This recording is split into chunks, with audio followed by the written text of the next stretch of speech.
For us Christians in the world, it's a waiting game.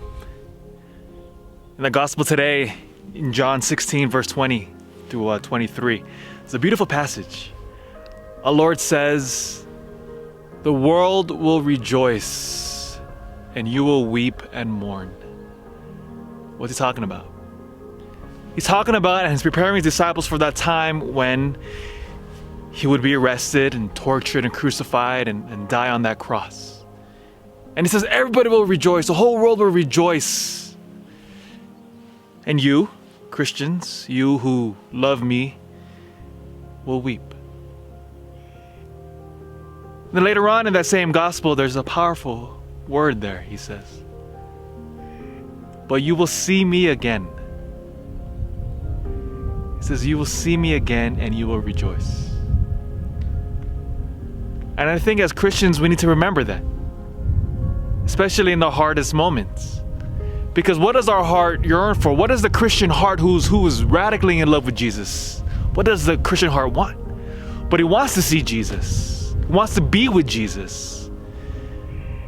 And that's ultimately what heaven's about. You see, the joy that our Lord speaks about is life with him. You see, for us Christians, we don't hate money, power, or pleasure, or prestige. We don't hate any of those things. In fact, we enjoy it just like anybody else. But ultimately, our hearts don't rest in those things. Can you imagine if our joy was based on our bank account, or our joy was based on our job description, or how beautiful I am? Because ultimately, all those things fade away. Our joy was never in those things. But rather our joy is in whom created it.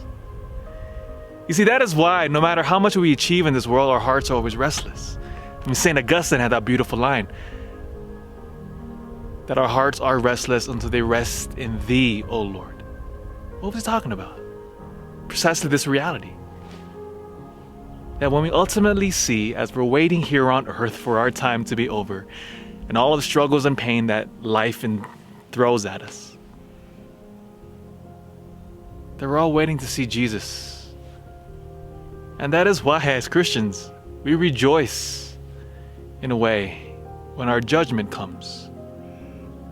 That is not a time for fear or to run away from. No. We embrace death. Because that means if we lived our life well, faith in our Lord, living out the faith in all its fullness, that we will finally see him again. And that's what we always wanted.